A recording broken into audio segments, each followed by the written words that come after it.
the all too familiar sound of a cut catalytic converter. We replaced the cut pieces on this one and installed a catalytic converter shield to prevent it from happening again. Ka-chow! The thieves cut both oxygen sensors, but they were nice enough to leave the rear flange. I'm gonna start by taking these guys off and removing what's left of the old cat. And then we're gonna go up here and take off those two and then install the new cat. I'm gonna start by spraying everybody with some penetrating spray because everybody is a little happier with some lube. Let's really get that up in there. They're also 12s, and I'm going to put a couple long extensions and then hook up my gun through here. I can actually probably take this one off.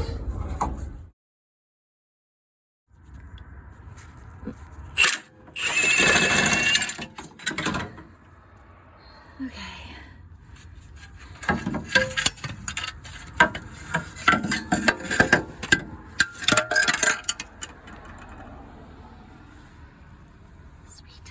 And actually, I'm gonna be able to reuse this gasket.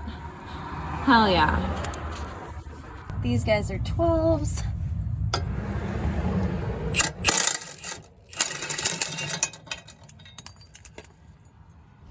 I'm gonna try and clean up this off the old one. I tapped the old gasket off by using a pry bar and a hammer and slowly working around the edge of the gasket. Okay, so this is our old gasket. That's fine. Alrighty, this is my downstream oxygen sensor, which is Denso 234-4733. And I'm just gonna go ahead and put that in now so I don't have to fight it while it's underneath the car. I did put a tiny bit of the anti-seize that comes with it on there, only on the threads, making sure not to touch the actual sensor part. See how much easier this is to do this off the car. Then we're gonna turn this to righty-tighty. These O2 sensors are tightened to hand tight plus half a turn, or about 13 to 17 foot-pounds. Then same thing with our upstream oxygen sensor, which is our air-fuel ratio sensor in California, which is 234-9064. Okay, and so for our upstream, or air fuel ratio,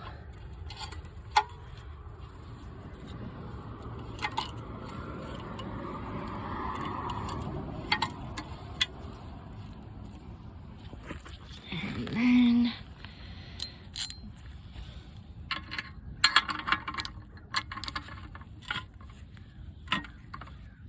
okay, so we're going to take these off in preparation.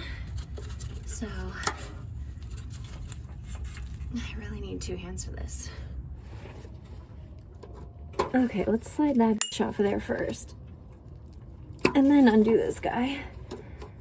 And I don't know why, but there we go.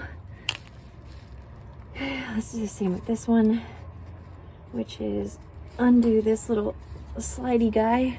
Literally it's this. So you're pushing this and sliding off. Hey, these fucking things are on here. Okay, now you have to precariously balance the new converter while you start the bolts on one end of the catalytic converter. I chose to do the side closer to the engine first because the bolts closer to the muffler are easier to reach, so I wouldn't have to fight the tension as much. I'm literally gonna get these to bite just a couple threads. So the only thing that I didn't plan for is that the new catalytic converter did not have this backside where the nut was sort of welded onto it. So luckily I bought a hardware kit, or you can get some nuts that will fit it and just put some washers on. I also put blue Loctite on the nuts. You want to alternately tighten the flange bolts to 16 foot-pounds. These are 12s.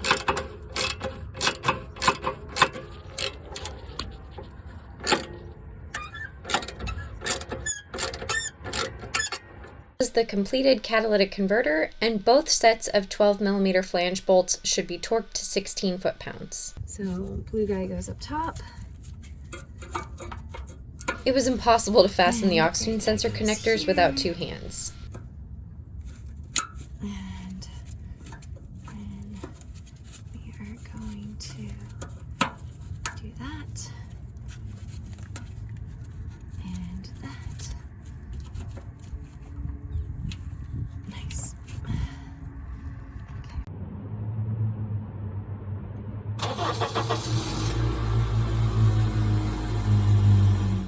This is what the catalytic converter looks like before and after the cat shield.